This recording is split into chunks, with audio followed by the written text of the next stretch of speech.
शुक्राचार्य जी ने अमृत संजीवनी मंत्र से राजा बलि को पुनः जीवित कर दिया। राजा बलि ने कहा, ये बताओ कि इसका कोई तोड़ नहीं है। शुक्राचार्य जी ने कहा, मैं सबका तोड़ जानता हूं, लेकिन ये जो नारायण है इसका तोड़ मैं नहीं जानता हूं। इसका तोड़ एक ही है। कहा क्या? कहा जितना हो सके करिए ब्राह्मण सेवा राजन, करिए ब्राह्मण सेवा राजन, करिए ब्राह्मण सेवा राजन। चरणों में रोज प्रणाम करो,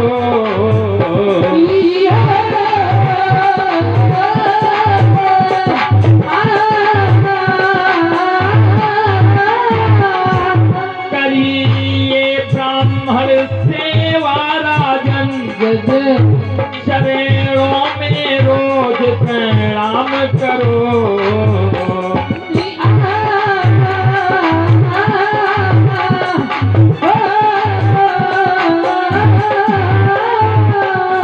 जब हो में प्रसन्न तुम पर ब्राह्मण, जब हो में प्रसन्न तुम पर ब्राह्मण, जब हो में प्रसन्न तुम पर ब्राह्मण।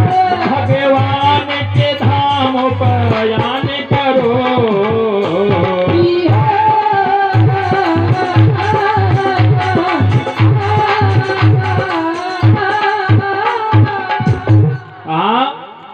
ब्राह्मण की सेवा करो। अगर नारायण पराजित हो सकता है तो ब्राह्मण से पराजित हो सकता है। कहा ब्राह्मण की सेवा करोगे, ब्राह्मण तुमको आशीर्वाद देंगे तो तुम्हारी विजय पक्का है।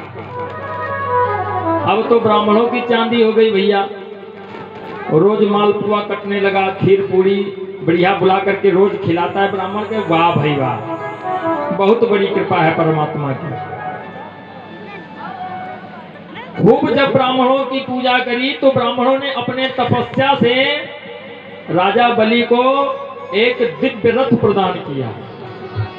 कहा इस रथ पे बैठ करके तुम युद्ध करोगे तो चाहे तुम्हारे सामने इंद्र हो उसको भी पराजित होना पड़ेगा। राजा बलि ने कहा फिर क्या पूछना है। तत्काल रथ पे सवार हुआ और इंद्र के यहाँ पे धावा बोल दिया, इंद्र को पराजित कर दिया और वहां पे इंद्र बन करके स्वयं बैठ गया। बोलो राधे राधे राधे राधे। इंद्र बन करके बैठ गया। शुक्राचार्य जी ने कहा देखो, जो 100 अश्वमेध यज्ञ पूरी कर लेता है इंद्र का पदाधिकारी वही होता है।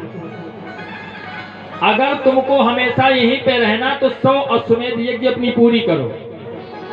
वहीं पे रह करके राजा बलि अश्वमेध यज्ञ करना प्रारंभ किया। सब देवता सोचने लगे कि अब मैं क्या करूं।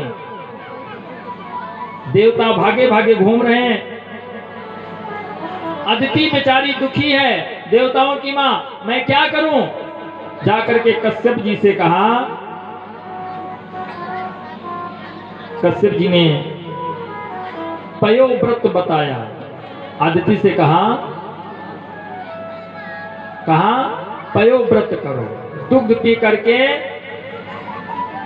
फाल्गुन मास में शुक्ल पक्ष में ये व्रत किया जाता है। जिन माताओं के संतान नहीं है उनके लिए ये व्रत है पयोव्रत। दुग्ध पी करके शुक्ल पक्ष में, फाल्गुन के शुक्ल पक्ष में ये व्रत किया जाता संतान के लिए।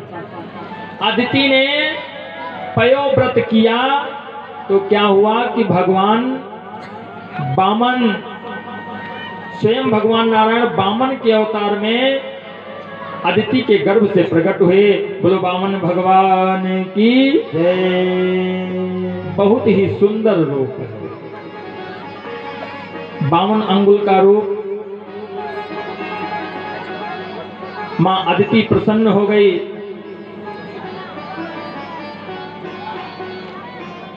गुरु बृहस्पति से दीक्षा लिया। गुरु जी ने कहा गुरु दक्षिणा।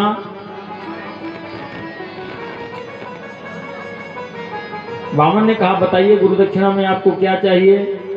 कहा ये जो तीनों लोक पर राजा बलि का आधिपत्य है उसको समाप्त कर दो, बस यही हमारी दक्षिणा होगी। वामन भगवान बगल में आसनी, एक हाथ में कमंडल, एक हाथ में छाता लिए हुए पहुंच गए राजा बलि के दरवाजे पर। पुकारने लगे, राजा बलि तेरे द्वार खड़ा रे भगवान, भगत भर दे रे झोली। तेरे द्वार खड़ा रे भगवान, भगत भर दे रे झोली। तेरे द्वार खड़ा रे भगवान, भगत भर दे रे झोली। तेरा होगा बड़ा रे कल्याण, कि तेरी कीर्ति बढ़े महान, भगत भर दे रे झोली। तेरे द्वार खड़ा रे भगवान, भगत भर दे रे झोली। भगत भर दे रे झोली, भगत भर दे रे झोली। भगत भर दे रे झोली, भगत भर दे रे झोली। बहुत ही सुंदर रूप पहुंच गए। राजा बलि के दरवाजे पे आवाज लगाई। बलि यज्ञ कर रहा था, यज्ञ मंडप से उठ करके बाहर आया, देखा सुंदर रूप, हाथ जोड़ करके प्रणाम किया, कहा कहो ब्राह्मण क्या चाहिए तुमको।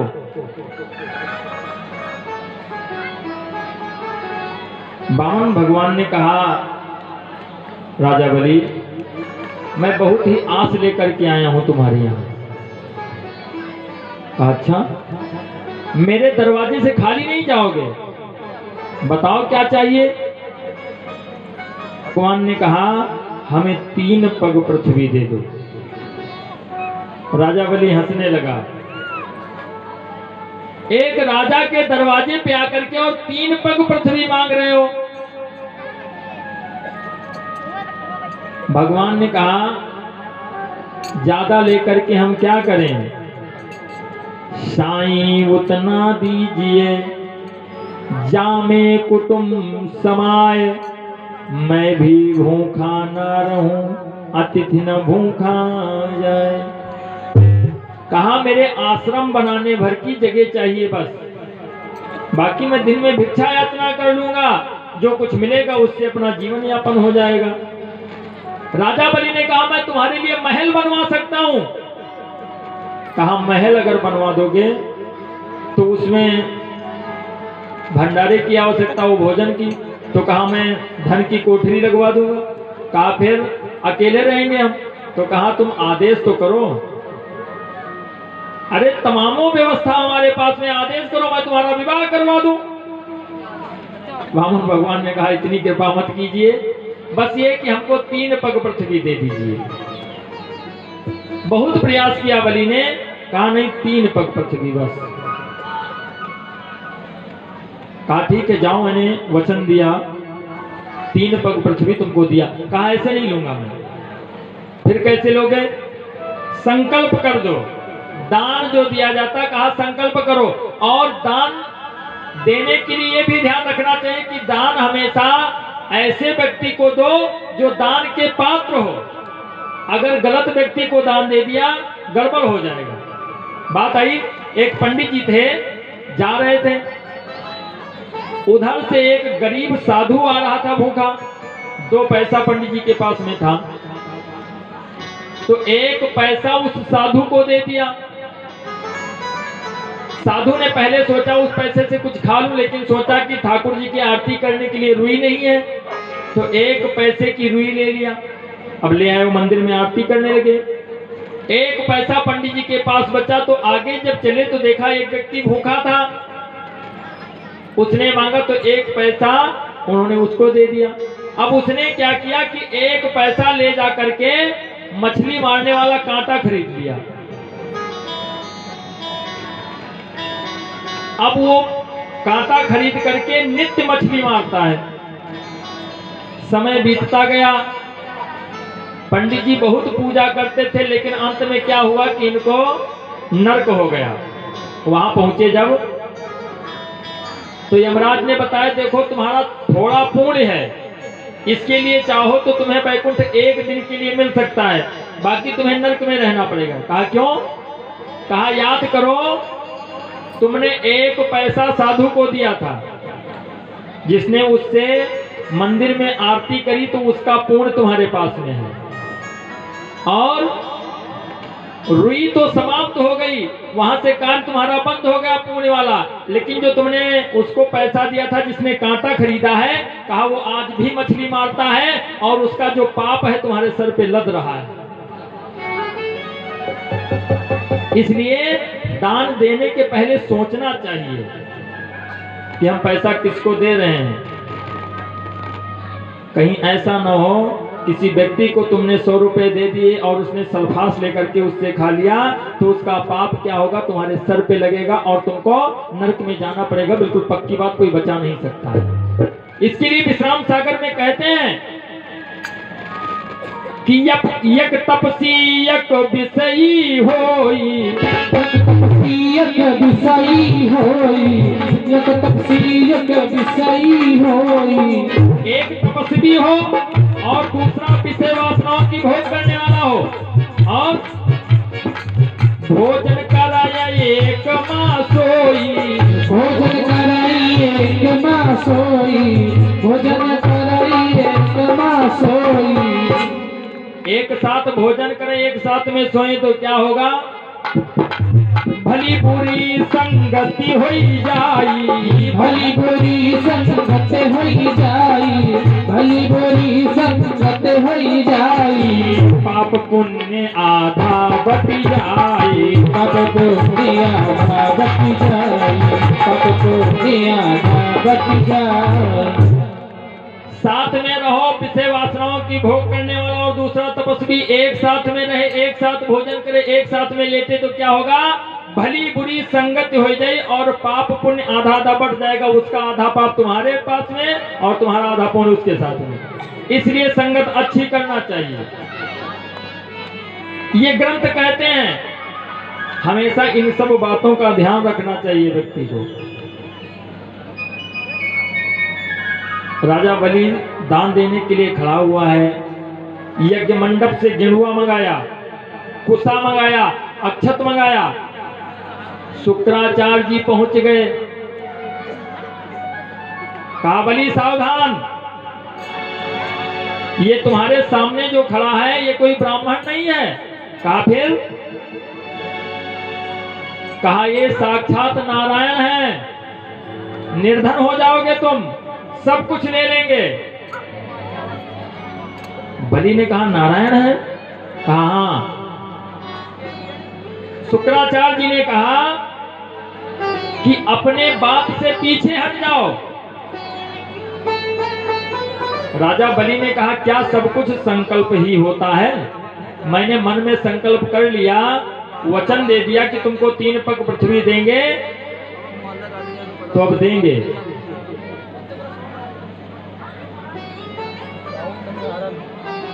कहा 3 पग पृथ्वी संकल्प ले लिया है तो तुमको हम देंगे, कुछ भी हो जाए। कहा पीछे हट जाओ, भागवत कहती है झूठ बोलने से पाप नहीं है। स्त्री मर्म विवाहे कुप्रीत्यर्थे प्राण संकटे। किसी का प्राण संकट में झूठ बोल देने में कोई पाप नहीं है। व्यापार में झूठ बोलने में कोई पाप नहीं है। और क्षमा कीजिएगा, श्रीमती जी से झूठ बोलने में कोई पाप नहीं है। हम नहीं कहते, भागवत में लिखा है।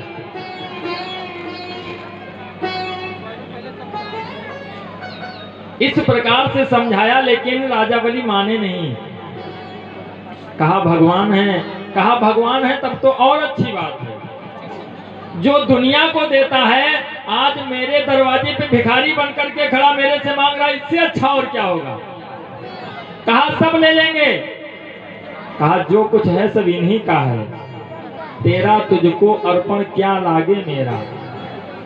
परमात्मा ने दिया है अगर वो ले लेंगे तो मुझे कोई दिक्कत नहीं होनी चाहिए। और प्रसन्नता इस बात की दुनिया इनसे मांगती है। जो जाता है 1 रुपए की अगरबत्ती जलाया और उसके बाद में सुख संपत्ति घर आवे कष्ट मिटे तन का। 1 रुपए की अगरबत्ती में जितना कुछ है सब मांग लिया और उसके बाद में जब अगरबत्ती समाप्त हो गई जलना तो कहीं तेरा तुझको अर्पण क्या लागे मेरा। जब भगवान का नंबर आता है, अपने लिए आज के समय में जो दुष्प्रवृत्तियां व्याप्त हैं, अपने लिए उच्च कोटि की व्यवस्था होनी चाहिए। और जब परमात्मा का नंबर आता तो कहते पूजा वाली डली दे देना, पूजा वाली डली वो छोटी होती है। पूजा वाली डली जो होती छोटी होती है, ये भाव आ जाता है। एक माता जी पहुंची शंकर जी के मंदिर पर, प्रसाद चढ़ाना था। कहा भैया ये बताओ ये केला क्या रेट है। कहा ये जो अच्छा वाला है 40 रुपए में है और एक थोड़ा गड़बड़ था। कहा ये 20 रुपए में मिल गई। कहा क्या करना है, भगवान को ही तो चढ़ाना है, 20 वाला दे दिया। ले लिया, लेकर गई और अर्पण कर दिया भोलेनाथ को। और देने के बाद में कहती हैं भोले बाबा आप हमारी सुन लीजिए, हमारे यहाँ एक पोता आ जाता तो बड़ा सुंदर था। भोलेनाथ ने कहा वाह बड़ी सुंदर बात है, कृपा कर दिया। और समय व्यतीत हुआ, बूढ़ा माता के यहाँ पर एक बच्चे का जन्म हुआ, पोते का जन्म हुआ। लेकिन क्या हुआ कि पोते का एक पैर विकलांग है, गड़बड़। बूढ़ा माता सोचने लगी, भाग करके पहुंची मंदिर में। कहा बाबा आपने पोता तो दे दिया लेकिन उसका एक पैर खराब है। भोलेनाथ ने कहा अरे बुढ़ी तुमने जो केला चढ़ाया था वो भी आधा खराब था।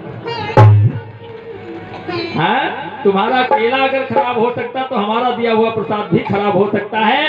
इसलिए अपने से अच्छा रहने की परमात्मा की व्यवस्था और जो हम खा रहे हैं उससे अच्छा परमात्मा को खिलाना चाहिए, ये भाव होना चाहिए। राजा बलि ने कहा मुझे कोई चिंता नहीं है, ले जाने तो सब कुछ ले लें। सिर्फ यही बात की प्रसन्नता कि एक भगवान मेरे द्वारे भिखारी बन करके खड़ा है। तत्काल हाथ में अक्षत और कुशा दिया, जल डालने लगे। शुक्राचार्य जी ने कहा देखें कैसे दान होता है। कीड़ा बन करके गड़वे की टोटी में बैठ गए, अब जले नहीं गिर रहा है, दान कैसे होगा। भगवान ने कहा ए बलि गेरुआ इधर लाओ, इसमें जंग लग गया, पुराना हो गया है। एक कुशा उठाया, कुशा की पैनी बहुत पैनी होती, शुक्राचार्य जी देख रहे थे, उसी में डाल दिया, लगा एक बल्ब फ्यूज हो गया, सड़क से निकले बाहर। अरे नारायण आग फोड़ दिया। कहा तो ये यहाँ बैठे क्या कर रहे थे भाई। इसीलिए कहते हैं भूप कहे सगरी सुनियो, भिक्षुक के बीच पर्यो जन कोई। और बीच पर्यो तो निगोई की हो, ना निगोई की हो तो रहो चुप कोई। जानत हो बलि ब्राह्मण की गति, चूक कहे से अनभल होई। दे कोई और ले कोई, पर सुख ने आंख अकारत कोई। दान वो कर रहे थे, ले वो रहे थे, और आंखी गुरुजी आपन फुरवा ली। जैसे संकल्प हुआ भगवान बढ़ने लगे, देखते देखते एक पैर नीचे को किया तो अतल बितल सुतल तरातल रसातल जितने थे सातों लोग नीचे को नाप लिए। और दूसरा पैर आकाश में बढ़ाया तो आकाश के ऊपर भूर्भुवः स्वः जना तपः लोग जितने 7 लोग हैं 14 लोग नाप लिए 2 ही पैर में। राजा बलि ने देखा, कहा अब तीसरा कहाँ रखें। राजा बलि ने हाथ जोड़ा, कहा प्रभु हमने वचन दिया तो वचन पूरा करेंगे। कैसे पूरा करोगे, कुछ बचा नहीं, सब दान हो चुका है। कहा ये बताओ कि धन बड़ा होता है या दान देने वाला बड़ा होता है। कहा बड़ा कौन होता है, धनवान बड़ा होता है या धन बड़ा होता है। कहा नहीं धनवान बड़ा होता है। तो कहा तब तो अभी ज्यादा बाकी है, 2 आपने नापा है, और अगर उसी के बराबर तुलना करो तो मैंने दान दिया है आपको तो उससे बड़ा मैं हूं। 2 पग और नाप सकते हो, प्रभु एक पैर हमारे सिर पे रख दो, मुझे भी नाप लो उसमें, ऐसा है राजा। भगवान ने अपने चरण को राजा के सिर पे रखा, बलि कृतार्थ हो गया, धन्य हो गया जीवन में।